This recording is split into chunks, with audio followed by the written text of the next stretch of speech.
During World War I, one of the horrors of trench warfare was a poisonous yellow cloud called mustard gas.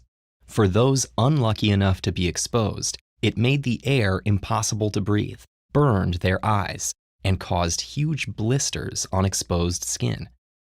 Scientists tried desperately to develop an antidote to this vicious weapon of war. In the process, they discovered the gas was irrevocably damaging the bone marrow of affected soldiers, halting its ability to make blood cells. Despite these awful effects, it gave scientists an idea. Cancer cells share a characteristic with bone marrow.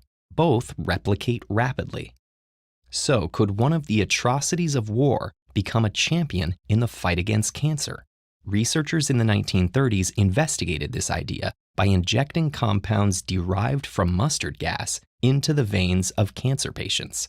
It took time and trial and error to find treatments that did more good than harm. But by the end of World War II, they discovered what became known as the first chemotherapy drugs. Today, there are more than 100. Chemotherapy drugs are delivered through pills and injections and use cytotoxic agents, which means compounds that are toxic to living cells. Essentially, these medicines cause some level of harm to all cells in the body, even healthy ones, but they reserve their most powerful effects for rapidly dividing cells, which is precisely the hallmark of cancer. Take, for example, those first chemotherapy drugs, which are still used today and are called alkylating agents. They're injected into the bloodstream, which delivers them to cells all over the body.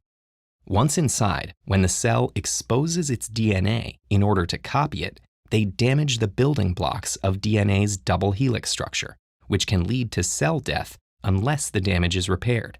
Because cancer cells multiply rapidly, they take in a high concentration of alkylating agents, and their DNA is frequently exposed and rarely repaired. So they die off more often than most other cells, which have time to fix damaged DNA and don't accumulate the same concentrations of alkylating agents. Another form of chemotherapy involves compounds called microtubule stabilizers.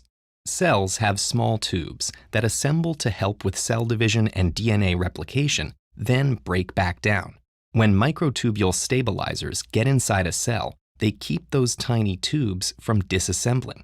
That prevents the cell from completing its replication, leading to its death. These are just two examples of the 6 classes of chemotherapy drugs we use to treat cancer today. But despite its huge benefits, chemotherapy has one big disadvantage. It affects other healthy cells in the body that naturally have to renew rapidly. Hair follicles, the cells of the mouth, the gastrointestinal lining, the reproductive system, and bone marrow are hit nearly as hard as cancer. Similar to cancer cells, the rapid reproduction of these normal cells means that they're reaching for resources more frequently and are therefore more exposed to the effects of chemo drugs. That leads to several common side effects of chemotherapy, including hair loss, fatigue, infertility, nausea, and vomiting. Doctors commonly prescribe options to help manage these side effects, such as strong anti-nausea medications. For hair loss, devices called cold caps can help lower the temperature around the head and constrict blood vessels, limiting the amount of chemotherapy drugs that reach hair follicles. And once a course of chemo treatment is over, the healthy tissues that have been badly affected by the drug will recover and begin to renew as usual.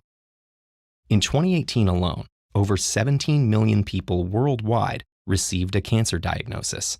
But chemotherapy and other treatments have changed the outlook for so many. Just take the fact that up to 95% of individuals with testicular cancer survive it, thanks to advances in treatment.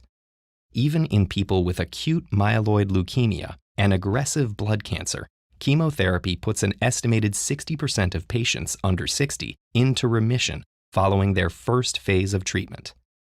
Researchers are still developing more precise interventions that only target the intended cancer cells. That'll help improve survival rates while leaving healthy tissues with reduced harm, making one of the best tools we have in the fight against cancer even better. Have you ever wondered why, after many years and extensive research, we still haven't cured cancer? Take a closer look at this particular medical challenge with our deep dive on the quest for a cure.